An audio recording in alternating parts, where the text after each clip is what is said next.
सातारा शहरात डॉक्टर बाबासाहेब आंबेडकर जयंती मोठ्या उत्साहात साजरी। विश्वरत्न परमपूज्य भारतीय राज्यघटनेचे शिल्पकार डॉक्टर बाबासाहेब आंबेडकर यांच्या 133व्या जयंतीनिमित्त फुले शाहू आंबेडकर संयुक्त जयंती समारोह समितीचे अध्यक्ष संजय गाडे यांच्यासह भीमसैनिकांनी केले अभिवादन। सामान्य माणसाला ताटमानेने माणूस म्हणून जगण्याचा अधिकार देणाऱ्या डॉक्टर बाबासाहेब आंबेडकरांना विनम्र अभिवादन। राज्यघटनेच्या माध्यमातून भारत देशाची अखंडता राखण्याचे महान कार्य भारतरत्न डॉक्टर बाबासाहेब आंबेडकरांनी केले। रात्री सातारा शहरात भव्य मिरवणूक काढण्यात आली।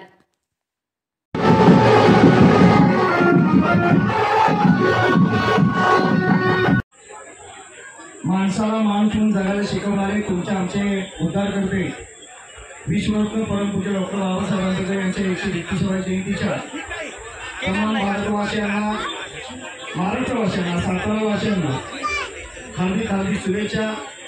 खरं म्हटलं तर प्रत्येक वर्षाप्रमाणे याही वर्षी शाहू चौकात डॉक्टर बाबासाहेब आंबेडकरांचा जयंती उत्सव हा लोकोत्सव म्हणून या वर्षी साजरा होत याचा विशेष आनंद आहे। आणि हा लोकोत्सव साजरा होत असताना फुले आंबेडकर संयुक्त जयंती समारोह समितीच्या अध्यक्षपदी माझ्यासारख्या सर्वसामान्य कार्यकर्त्याला संधी दिली त्याबद्दल सातारकरांचा मनपूर्वक आभार। हा लोकोत्सव फक्त हौस म्हणून साजरा न करता आताच आपण सांगितलं की देशामध्ये विदारक परिस्थिती निर्माण झालेली आहे। या विदारक परिस्थितीला छेद देऊन पुन्हा एकदा मानवमुक्तीच्या लढ्याला प्रगतीगत करणे ही तुमच्या आमच्या सगळ्यांची जबाबदारी आहे। त्यामुळं बाबासाहेब आंबेडकरांनी जे उच्चारलेले वाक्य आहे त्या वाक्याला आपण सगळ्यांनी जर प्रामाणिक राहिलं तर काही गोष्टी अवघड असं मला वाटलं नाही। डॉक्टर बाबासाहेब आंबेडकरांनी सांगितलं होतं, जी गोष्ट माझ्या दृष्टीनं अतिशय महत्त्वाची आहे, जी गोष्ट माझ्या दृष्टीनं अतिशय महत्त्वाची आहे ती करण्यासाठी तुम्ही प्राणाच्या मोलाने शिका, संघटित संघर्ष करा, त्यातच तुमच्या जीवनाचा खरा मार्ग सापडेल। मी या डॉक्टर बाबासाहेब आंबेडकरांच्या जयंतीनिमित्त सर्व आंबेडकरांना, भारतीयांना मी विनंती करणार आहे, निवेदन करणार आहे। काही लोक सांगतात किंवा काही लोकांची बोलण्याची पद्धती की आम्हाला राजकारण चालत नाही, पण मी जबाबदारीचं भान ठेवून बोलतो की राजकारणाचं दुसरं नाव हे विश्वरत्न परमपूज्य डॉक्टर बाबासाहेब आंबेडकर आहे। त्यांनी राजकारणाचा हक्क आणि अधिकार तुम्हाला आम्हाला सगळ्यांना भान केला आहे।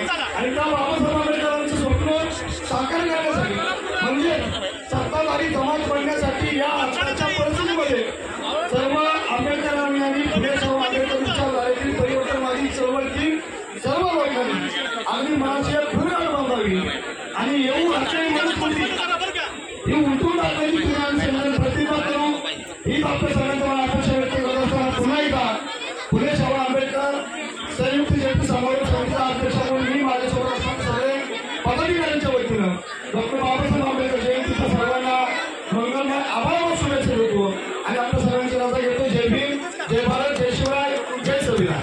बाबासाहेब उपासकांना हार्दिक हार्दिक शुभेच्छा देत असताना 21व्या शतकामध्ये आपण सर्वजण या महामानवांच्या निश्चिम त्यागाचं प्रतीक म्हणून दैदिप्यमान जीवन जगत असताना या महामानवांचा जो त्याग आहे त्या त्यागाचा विचार करून त्या त्यागाप्रती कृतज्ञ राहून 21व्या शतकामधली जी आव्हानं आहेत ती आव्हानं पेलण्यासाठी फुले शाहू आंबेडकरी विचारधारेचं जी परिवर्तनवादी चक्र जी गतिमान विश्वरत्न डॉक्टर बाबासाहेब आंबेडकरांनी केलं होतं 21व्या शतकामध्ये ते चक्र उलट्या दिशेनं फिरवू पाहणारी प्रवृत्ती सातत्यानं डोक्यावर करताना दिसते आहे आणि त्यांना रोखण्याचं काम या फुले शाहू आंबेडकरी विचारधारेच्या सर्व जनतेनं अतिशय काळजीपूर्वक करायचं आहे। या देशामध्ये संविधान महत्त्वाचं आहे,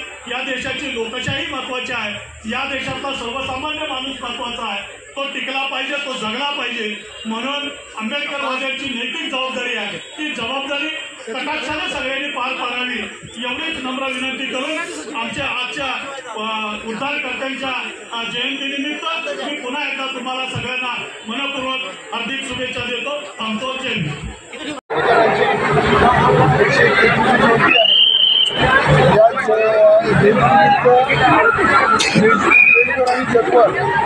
बाबासाहेबांनी केलेल्या कार्याचा गौरव केला जातो आणि या गौरवाबरोबर एक परिवर्तनाची एक मोठी मुवमेंट त्यांनी बदलली. म्हणून त्या मुवमेंटनं या देशाच्या प्रतिनिधींना न्याय मिळाला. खरं तर आपल्या सगळ्यांना न्याय आहे. बाबासाहेब आंबेडकरच्या जन्मात आले नसते तर परिवर्तनाचं चक्र फिरलं नसतं आणि या देशाला लोकशाही मिळाली नसते. लोकशाहीच्या जगात बाबासाहेब आज जन्म लक्षात आहे. त्यांच्या या कार्याला करावा तेवढा प्रमाण कमी आहे. पण एवढंच सांगेल की जर बाबासाहेब आंबेडकर या सगळ्या देशामध्ये जर आपल्याला सन्मानाने उभे करायचे असतील तर आपल्याला पुन्हा एकदा संघटित व्हावं लागेल आणि एक नवा संघर्ष उभा करावा लागेल. तो लोकशाहीचा संघर्ष असेल, सामान्य माणसांच्या क्रांतीचा आणि सामान्य माणसांच्या अधिकाराचा संघर्ष व्हावा आणि तरच बाबासाहेबांना खऱ्या अर्थानं मानवता मिळत व्हावा. ही मानवता मिळवण्यासाठी मी झालेलो आहोत. आज वादळ सुरू झालेलं आहे. तर या वादळामध्ये हा देश संविधानाच्या विचारावर उभा राहिला पाहिजे एवढी सर्व अपेक्षा